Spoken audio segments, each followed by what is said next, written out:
continuer sur le sujet. La semaine dernière, et je sais qu'il n'y a personne qui se rappelle de quoi j'ai parlé la semaine dernière.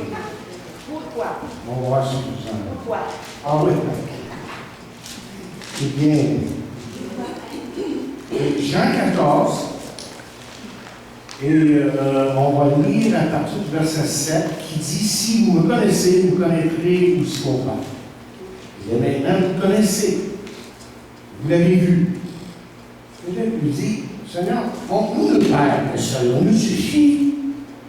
Jésus lui dit: il y a si longtemps que je suis avec vous et que tu ne m'as pas connu, celui qui m'a vu a vu le Père. Comment dis-tu: montre-moi le Père? Ne crois-tu pas que je suis dans le Père, que le Père est en moi? La parole que je vous dis, je ne dis pas de moi-même. Le Père qui demeure en moi, c'est lui qui fait les œuvres. Croyez-moi que je suis dans le Père, et le Père est en moi. Croyez du moins à cause de ses œuvres. En vérité, je vous dis, celui qui croit en moi fera aussi les œuvres que je fais, il en fera de plus grandes, parce que je m'en vais au Père. Tout ce que vous demanderez en mon nom, je le ferai, afin que le Père soit glorifié dans le Fils. Demandez quelque chose en mon nom, je le ferai. Si vous m'aimez, gardez mes commandements. Pour moi, je prierai le Père, et il vous donnera un autre consolateur, afin qu'il demeure éternellement avec vous. L'esprit de vérité que le monde peut recevoir, parce qu'il ne le voit point, ne le connaît point, mais vous le connaissez, car il demeure avec vous. Je ne vous laisserai pas orphelin. Je viendrai encore un peu de temps et le monde me verra. Mais vous me verrez car je vis et vous vivrez aussi. Ce jour-là, vous connaîtrez que je suis dans mon Père et que vous êtes en moi, que je suis en vous. Celui qui a mes commandements et les garde, celui qui m'aime. Celui qui m'aime sera aimé mon Père.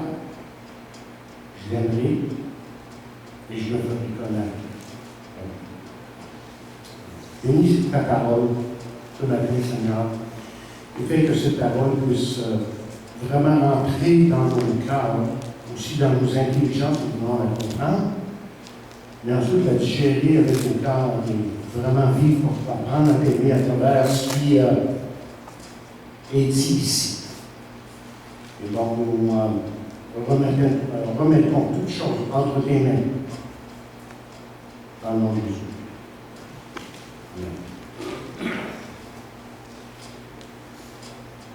Vous savez, il y a des fois, quelquefois dans la vie, où nous nous sentons tout à fait perdus. Des fois, on se sent comme aller à la dérive.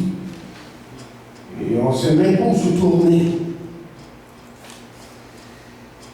Et parfois, nous ne sommes pas du tout confiants d'être à la hauteur des situations qui ont lieu dans nos vies. On peut considérer quelques personnes, par exemple, on passe à la personne qui se cherche un emploi, qui est sans emploi, qui cherche un emploi. L'autre personne qui parfois se sent dépassée dans la vie, c'est la personne qui est dépassée dans ses obligations financières, tout simplement. On peut penser à cette personne qui est en train de considérer le mariage. Ça aussi, ça peut être un défi énorme. Ou l'homme ou la femme d'affaires qui cherche à comprendre le monde des finances afin de tout simplement survivre. On peut penser, et on en lit tout ça dans les journaux à certains moments, le fermier qui demande l'augmentation des risques se demande si lui doit en fin de compte continuer dans son métier. S'il doit abandonner. Enfin, on peut penser à l'enseignant qui est devant une nouvelle classe. Les gens vont l'être dans quelques semaines seulement, l'école va commencer, et qui découvre une tonne de matière et des choses peut-être à enseigner qui ne sont pas toujours faciles à lire. Et dans chacun de ces cas, il y a parfois, parmi ces champs, la confusion. sentiment d'être dépassé par l'ampleur de la situation qui est devant elle. Vous savez pourquoi je vous partage ça, pour commencer? Parce que je crois que c'est exactement comme ça que les disciples se sont sentis devant Jésus, là où on a lu ce matin. Parce que vous voyez, le maître vient de leur annoncer qu'il s'en va. Il s'en va, mais il dit, vous ne pouvez pas me suivre. Et qu'il reviendra un jour les chercher, qu'ils connaissent, supposément, le chemin vers le Père. Je pense qu'eux, ils n'en sont pas trop convaincus à ce stade-ci. Parce qu'à mesure que Jésus parlait des idées, moi je pense que pour eux, là, j'avais l'impression d'être devant une grande montagne, une montagne de confusion. En fin de compte, qu'est-ce que ça devait? Ça devait être la première question qui était dans leur esprit. Qu'est-ce qu'ils vont faire avec tout ce qu'ils ont appris? Jésus a passé 3 ans à leur enseigner. La meilleure école pouvait aller, c'est celle de Jésus, évidemment. Et là, on va faire tout ça, nous enseigner un peu à la faire. Pourquoi s'en va-t-il? Peut-être quand même se poser la question, on a-tu fait quelque chose de mal? Comment on va se débrouiller avec lui? Depuis 3 ans, c'est notre maître, c'est celui qui nous dirige. En fin de compte, ça se peut-tu qu'on a perdu notre temps depuis 3 ans? Qu'est-ce qui se passe exactement ici? C'est ça qui devait être dans leur esprit. Ça ne sonnait pas du tout logique, autrement dit. La deuxième partie de cette série de messages qui est écriture n'est pas logique. Et ici, je peux vous garantir que pour les disciples, Jésus n'a pas logique. Ça ne semblait pas correct du tout ce qu'il leur disait. Mais ce que Jésus dit aux disciples dans ces quelques versets, qui sont extrêmement importants, et qui sont des principes qui nous aideront, nous, dans le match avec Dieu, qui vont vraiment aider les disciples à cerner la direction que Jésus leur a donnée et qui va confondre la confusion qu'ils ont en eux-mêmes. Peut-être que ce matin, c'est votre cas. Que vous êtes à la recherche de comprendre les choses. Et, que vous êtes ici parce que, évidemment, en tant que chrétien surtout, vous voulez être rassuré. Et voyons, autrement dit, là, pour quelques instants, ce que Jésus disait à ses disciples pour les rassurer. Et soyons à notre tour rassurés par ces mêmes paroles. Et la première chose que Jésus fait ressortir ici pour les rassurer, c'est de se rappeler le caractère de Dieu. Voici le problème. En ce moment même, là, les disciples, ils ont l'impression que Dieu les abandonne, littéralement. Et Jésus leur dit, tout simplement, comme il l'a souvent fait dans son ministère, il leur dit de lui faire confiance. Et en revanche, malgré ces paroles-là, ils sont si confus qu'ils ne savent où Dieu est et qui il est exactement. Je ne sais pas si vous avez déjà eu cette impression-là. Et Philippe fait la remarque suivante, il dit, Seigneur, montre-nous le Père et cela nous suffira. Comment dit? Il est en train de dire, Seigneur, si seulement nous pouvions voir Dieu, si nous pouvions savoir ce qu'il veut de nous, tu sais, concrètement, être terre à terre, tu sais, nous faire comprendre. Et on aimerait même connaître ses sentiments. Parce qu'en fin de compte, on veut être rassuré. Vous savez, on est dans le noir un petit peu. On ne sait pas où on s'en va. Et qu'est-ce que Jésus répond? Jésus répond, croyez-moi quand je dis que je suis dans le Père et le Père est dans moi. Comment dit? Ce que Jésus est en train de leur dire, c'est que vous savez déjà ce que le Père est. Vous savez déjà ce que le Père veut. Et vous avez même à votre égard ces sentiments envers eux.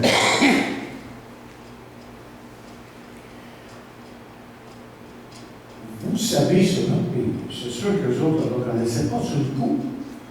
Vous savez cela parce que vous me connaissez. Vous me connaissez, alors il va dire, le Père et moi, nous sommes un.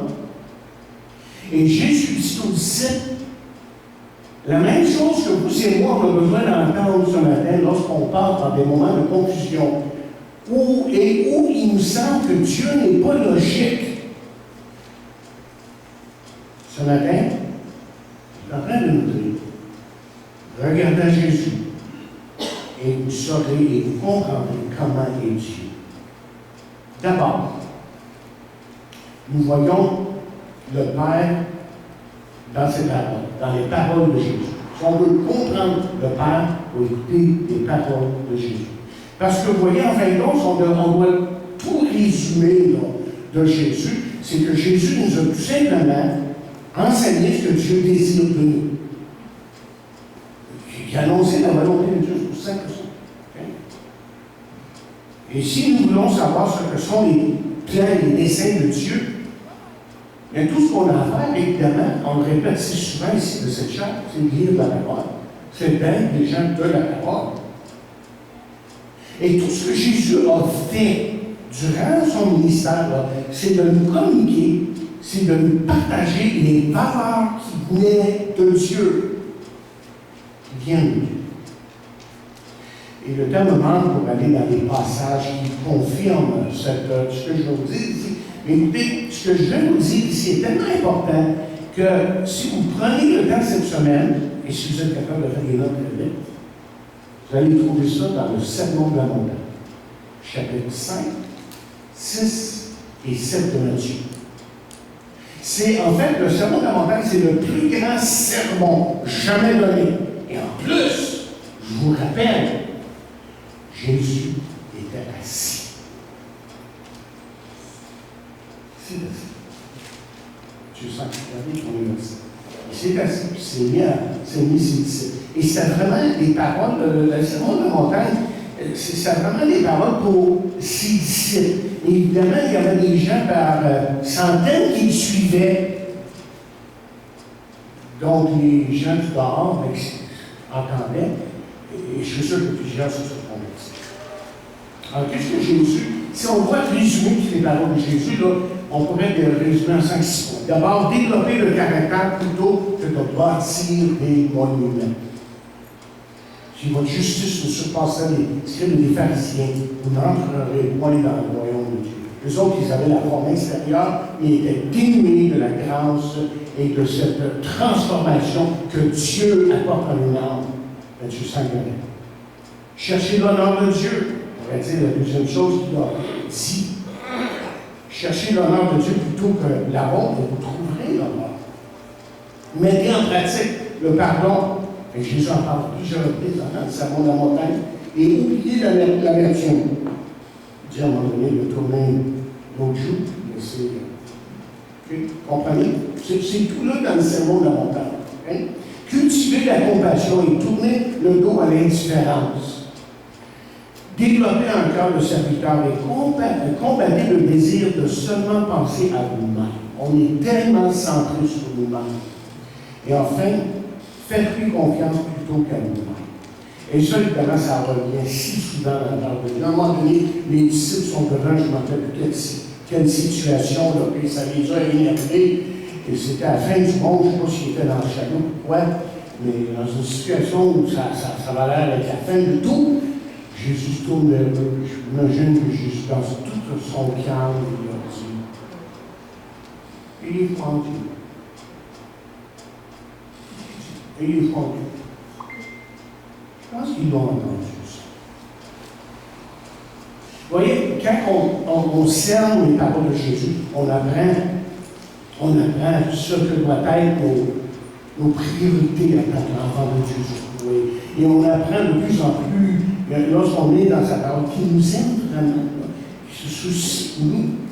Mais deuxièmement, on voit le Père, Dieu, si vous voulez, parce que c'est la notion que les disciples avaient dans ses âmes. Et tous les miracles de Jésus là, nous apprennent que. Qu'est-ce que les miracles de Jésus voulaient nous enseigner? Ce qu'il voulait nous enseigner, c'est que Dieu se soucie de nos souffrances. Vraiment. Il n'est pas indifférent à nos souffrances.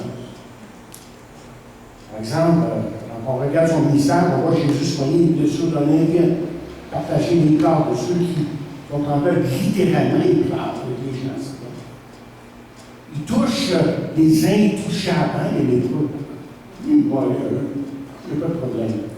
Il va combattre ceux qui, évidemment, sont possédés, les démons. Il va les libérer, libérer. Écoute, il prend le temps de vraiment écouter ceux qui se sentent à part des autres, les bannis de la société. Que ce soit les lépreux ou n'importe quelle autre personne qui était reconnue dans ce temps-là comme étant un peu différente des autres. Et ensuite, on voit, en fin de compte, accueillir un enfant. Et nous montrer à travers tout ça qu'il faut devenir un enfant pour recevoir le royaume de Dieu. Ça vous arrive-t-il de penser que Dieu a vraiment cessé de se soucier? Oui. Votre douleur va aller si grande que vous vous demandez si, au fond, Dieu se soucie de vous. Ça fait tellement mal ce que vous subissez. Vous dites que personne qui vraiment est là. Bien, les miracles de Jésus, si on a quelque chose à apprendre des miracles de Jésus, c'est qu'ils nous apprennent que le Père a le pouvoir de changer les situations les plus désespérées. Nous voyons par exemple les boiteux qui marchent, les aveugles qui recouvrent la vue, les morts qui reprennent vie, les tempêtes, imaginez, qui se calment à sa parole. Il faut comprendre que celui qui était dans la chaloupe ou le bateau, le navire, si vous voulez, c'était le même qui a dit au début que la lumière soit. C'est ça que tu es en train de dire aussi. Hey, c'est le même qui parle. Donc, notre Dieu a le pouvoir de dominer la nature et les forces de l'intérieur. La nature, comme il dit Colossiens 1,17, qui dit que par lui-même, par sa force, il soutient, Colossiens 17, toutes choses. Il soutient toutes choses. C'est le moins comment Dieu déciderait de toutes les années, ça serait le désastre sur la terre de l'univers. Donc, il est capable, vous voyez, à travers ces miracles, ce qu'il veut nous enseigner, c'est qu'il est capable de vraiment répondre à nos besoins. On va dire, il est suffisant. On se tourne vers Jésus et on trouve tout ce qu'on a besoin. Qu'est-ce qu'on lit dans Éphésiens 1, 3, 1? Éphésiens 1, 3, 1, il est, il nous a donné en Christ, quoi? Quelques bénédictions spirituelles, ou c'est-tu toute bénédiction? Toute bénédiction spirituelle. On a tout en lui, on tourne vers lui et on dépose. C'est suffisant. Puis ça, il faut s'en rappeler, parce que dans nos moments de difficulté, que ce soit dans n'importe quel, que ce soit moment, que ce soit pour n'importe qui, que ce soit pour un pasteur, que ce soit pour un ouvrier, que ce soit pour un enseignant ou autre, nous devons se rappeler à certains moments que Dieu est là. Et que, puisqu'on se rappelle de ça, et qu'on se remémore ces choses-là, en lisant la parole de Dieu, en laissant le Saint-Esprit vraiment agir dans nos vies pour nous rappeler ces choses-là, que là, on trouve notre force quand on est dans la confusion. On trouve notre force. Mais deuxièmement, Jésus veut que nous sachions ceci, c'est que nous ne devrions jamais sous-estimer ce que Dieu peut faire. C'est très important cette leçon ici. Et là, Jésus dit ceci, tout simplement, il dit en vérité, vous connaissez ces paroles, je vous dis, celui qui croit en moi fera aussi les œuvres que je fais, et il en fera de plus grandes, parce que je m'en vais au Père, et tout ce que vous demandez en mon nom, je le ferai afin que le Père soit glorifié dans le Fils. Si vous demandez quelque chose en mon nom, je le ferai. Et il y a du stop là-dessus. Juste ce verset-là, on pourrait passer facilement une heure juste à étudier ça, mais il y a quelques clarifications qui doivent être faites avant d'aller dans l'explication de ce texte, okay? Avant de vraiment comprendre. Et de comprendre ce que le texte d'abord, ce qu'il ne nous dit pas. Okay? Il ne nous dit pas que nous sommes supérieurs à lui, évidemment. Les œuvres plus grandes, donc, les questions ici qu'on voit, ça veut dire ça. Les œuvres plus grandes que nous ferons sont faites parce qu'il travaille en nous, tout simplement. C'est lui qui est en train de travailler en nous. C'est encore Christ qui est à l'œuvre. Mais maintenant, il choisit aujourd'hui, par son Église, par vous, autrement dit, de faire de merveilleuses et de grandes œuvres. Mais il ne dit pas qu'il va nous donner tout ce qu'on demande. Il y a quand même des conditions dans ce texte, on n'a pas le temps d'aller dans tout le détail, mais il y a quand même des conditions qui sont rattachées à cette promesse. Premièrement, nous devons avoir confiance en lui, tout simplement. Nous devons mettre confiance en lui, et non pas en nous-mêmes, ou même dans ce qu'on demande.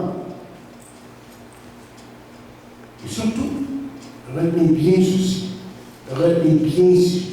Nous ne devons jamais voir le Seigneur comme un moyen pour atteindre le but. Il est le but. C'est lui qui est le but d'agissant. Si nous lui faisons vraiment confiance et nous suivons vraiment, évidemment, il y a des choses là, qu'on comprend le moins vraiment la parole de Dieu, qu'on ne demandera pas, puis ça m'amène à mon deuxième point ici. Nous devons demander en son nom. Et qu'est-ce que ça veut dire, ce quand on dit? Bien, on demande en son nom, mais ça signifie que nous devons demander de manière compatible avec son caractère, ce qu'il est.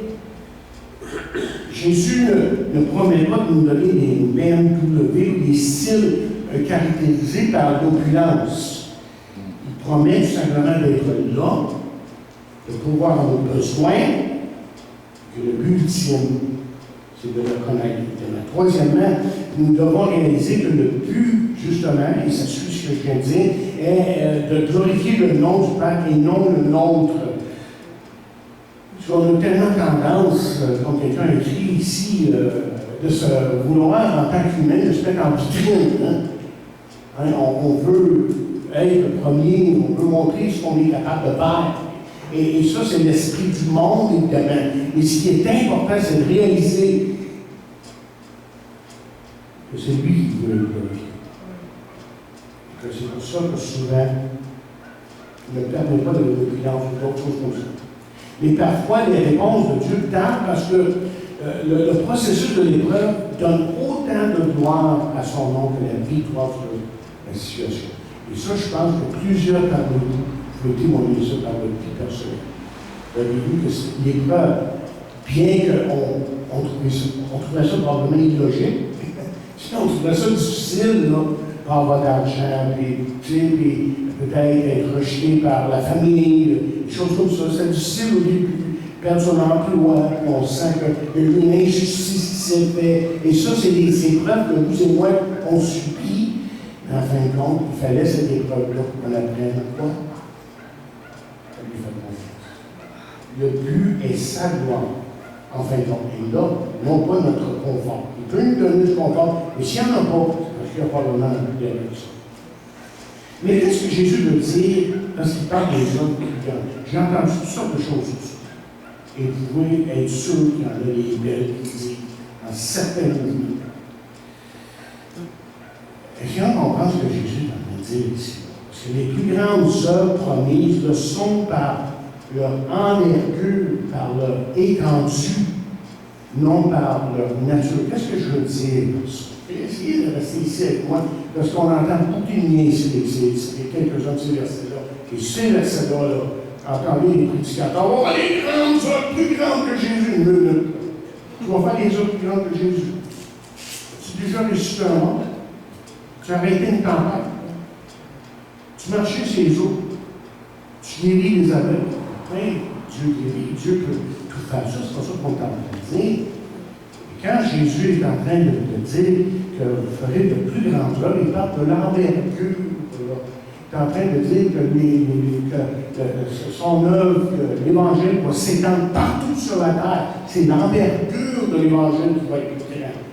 Par exemple, si on prend juste le jour de la Pentecôte, le jour de la Pentecôte, vous appelez là, il y a eu les vins dans la langue, les langues de feu, tout ça.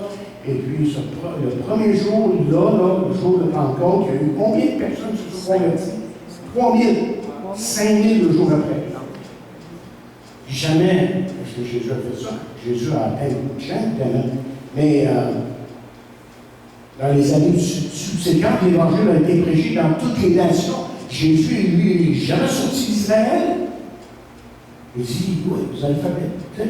C'est l'envergure de l'Évangile. Tandis que Jésus l'a prêché dans une région restreinte. Et évidemment, de nos jours, l'Évangile est diffusé. Il y a le satellite tout autour du monde, radio, shortwave, Internet. Et même cette voix-là qui est devant nous, ce matin, ça fait même entendre au Congo et au Madagascar. La voix de l'Évangile est achetée comme ça en radio à travers le monde. Donc, je fais depuis 35 ans, c'est pour ça que je peux glorifier, mais c'est ça aujourd'hui. Et l'Internet, n'importe qui à travers le monde rentre dans notre émission et écoute une petite voix québécoise. Ouais, anglicisée. C'est pas mal. Puis, ils entendent l'Évangile. Et comme nous, on peut entendre quelqu'un d'Afrique, on entend, j'écoute des fois de partout dans le monde, puis c'est incroyable comment l'Évangile de Jésus-Christ s'étend comme jamais auparavant. Les places où on défend l'Évangile, il y en a. Il y en a. La promesse, mais dans toute cette... oui, je veux qu'on regarde la promesse. C'est dans ce que je vous dis, là, il est important quand même de ne pas passer à côté de ce que le Seigneur promet dans les faits ici. Okay? D'abord, il promet de travailler en se servant de nous. Okay? Dieu veut se servir de nous. Comme quelqu'un a écrit, nous passons trop de temps à focaliser sur ce que nous ne pouvons pas faire, alors que nous devrions focaliser sur ce que Dieu peut faire en se servant de nous. Et Dieu veut vraiment se servir de ses enfants. C'est la stratégie de Dieu. C'est toi, c'est moi, c'est l'Église. Nous, on voit les obstacles, évidemment. Qu'est-ce qu'il voit, lui? Dieu voit les possibilités. Et moi aussi, je peux vous dire, en partageant avec quelques-uns de il y a tellement de possibilités ici. Les choses qu'on pourrait faire pour Dieu ici, dans ce milieu de la ville, comme ça, les besoins sont grands, sont criants, et on va prier que Dieu nous donne d'autres ouvriers, que Dieu nous donne les moyens pour faire des choses qui peuvent vraiment toucher la vie de milliers de personnes, littéralement. Quand on y pense, regardez le travail de Dieu. Okay? Dieu s'est servi, par exemple, d'un jeune berger, qui s'était, quand il a fait un grand. Mais pour le père de David, c'était le moyen, il est là, en campagne. Quand il a fait les brebis, lui, le grand-mère, il ne l'a pas. Dieu dit, en même temps, on va m'en servir.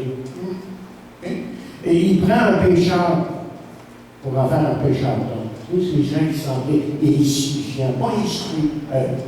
Ici, j'en ai vu. Je vais l'utiliser. Il prend même une adolescente, le chien, il prend une adolescente pour en faire mère du Messie. Ce qui veut dire qu'il peut justement se servir de vous de manière que vous n'auriez jamais imaginé dans votre vie. Si vous le faites confiance. Et si vous allez de l'avant par la foi, en comptant sur lui. Ensuite, il promet de faire, en se servant de nous, des actes comme ceux qui ont fait. Comment dit, voyez, dans l'Église, on peut parler souvent de Dieu, on dit de Dieu, des choses, théologie, et c'est important. Mais il est temps de nous faire confiance. Dieu, de l'autre côté, n'est pas en train de promettre des miracles sur demande, et il ne nous demande pas de commander ceci ou cela. Ça, c'est souvent le compte de l'arrogance, quand je vois ça. Mais il est en train de nous dire, fais bien attention, je suis capable de faire bien au-delà de ce que tu penses. Il est capable de faire. Il promet nous utiliser pour changer les vies, pour apporter du soulagement, la guérison à ceux qui souffrent. Et il y en a des gens qui souffrent. Dans notre monde, chaque jour, tout ce qu'on voit, des gens qui souffrent. Montrer, nous, on est dans une position ici, dans le centre-ville, comme ça, montrer l'amour de ceux qui se sentent rejetés. Il y en a tout le monde ici, dans le centre-ville, qui se sentent rejetés. C'est tout ce que je vois. Quand je me promène un peu, on voit les gens qui sont seuls.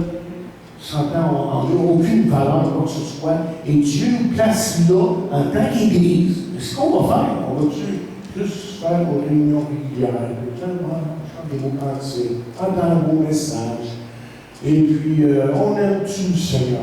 Il y a un monde qui se perd à l'extérieur de ces murs et qui ont besoin d'entendre parler de Jésus. C'est vrai ça? Oui, monsieur.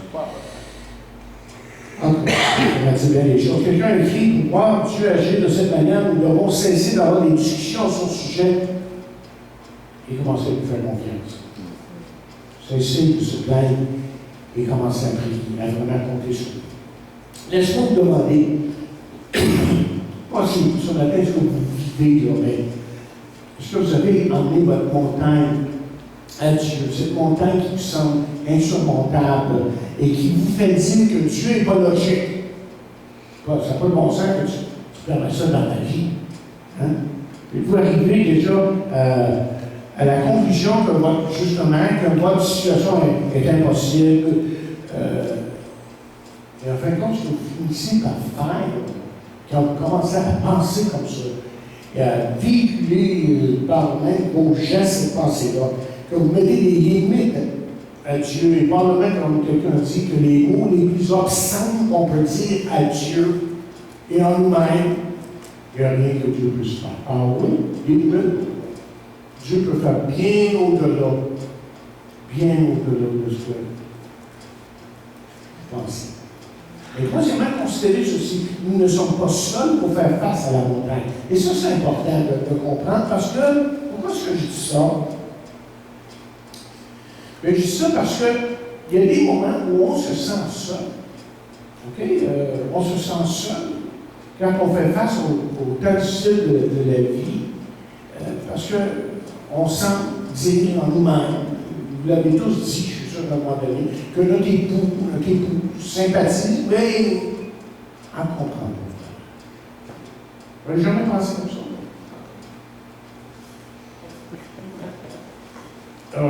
Nos amis disent qu'ils se soucient de nous, sont des amis, on va t'aider, on va être là pour toi, mais notre situation semble rendre impatient, certainement. On dirait que, on va être trop chrétien. On diront jamais ça. Mais on se demande des fois.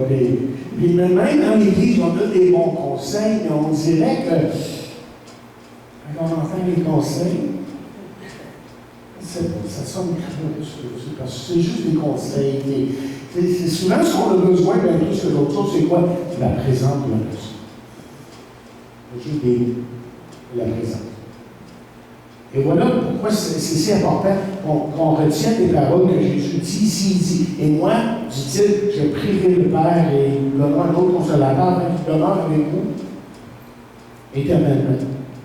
L'esprit de vérité, que le monde ne peut recevoir, parce qu'il ne le voit point, il ne le connaît pas. Mais vous le connaissez, car il demeure avec vous et il sera en vous. Je ne vous laisserai pas orphelin, je regrette. Mais en fait, ce que Jésus est en train de dire, parce que j'en ai seul, et une des raisons pourquoi il nous a quittés, comme vous savez, c'est pour que l'Esprit de Dieu puisse venir en chacun de nous. Et l'Esprit de Dieu, lui, là, est agissant, il est en train de travailler. Et qu'est-ce qu'il fait? Bien, il nous guide dans la vérité, par exemple. Okay? Il nous ouvre les Écritures. Nous, ce livre-là qu'on découvre, ce n'est pas un livre ordinaire. Et il rend nos prières plus ardentes et plus efficaces. Il nous garde dans la foi. Il nous donne la force d'endurer. Il nous donne un petit peu de sagesse. On n'a pas beaucoup de sagesse. On a vraiment besoin de lui. On a vraiment besoin de lui. Donc, ce qu'on doit comprendre, c'est qu'on n'est pas seul. Il y a des choses que vous dites là, qui sont impossibles dans votre vie. Mais n'essayez pas de le faire tout seul sans Dieu. C'est lui qui va vous donner la force. Même si vous êtes épuisé. Même si vous êtes épuisé. Je veux quand même une petite histoire. J'ai d'autres choses à dire, mais je pense que ça fait assez longtemps que je parle. Je dévie un peu mon message sur ça. Quand je dévie mon message, je suis là. C'est une histoire que tout le monde connaît. Je l'ai déjà racontée, mais elle est tellement utile pour vous montrer que Jésus et moi traversons la vie ensemble. Et l'histoire, au cas où vous seriez parmi quelques personnes qui ne la connaissent pas, c'est l'histoire qui raconte justement que Jésus et moi traversons la vie en marchant ensemble dans le sable. Vous vous rappelez l'histoire? Et quand je regarde en arrière, je me questionne concernant les fois où je ne vois que 2 pas. Je me demande comment Dieu a pu m'abandonner dans ces moments-là. Et qu'est-ce qu'il répond à cette histoire? Vous la connaissez bien. Ce que tu comprends pas, dans ces moments-là, je ne t'ai pas abandonné. Je te portais dans mes bras. On peut lui faire confiance parce qu'il est notre sauveur, notre Seigneur. Donc on se prépare pour la position. Et dans notre confusion parfois, on se dit, Dieu peut le juger. Ça semble très logique, nos amis. Mais en fin de compte, ce que lui désire, c'est qu'on reconnaisse qu'il est là et qu'il a un but pour chacun de nous. Et comme j'ai déjà dit dans un autre message, ce but-là, ça peut être même la maladie. Parfois, la maladie est un moyen pour lui d'atteindre le but qu'il a pour lui. Et parfois, c'est même la mort. Dieu a toujours une raison pour ce qui est des choses qu'il fait.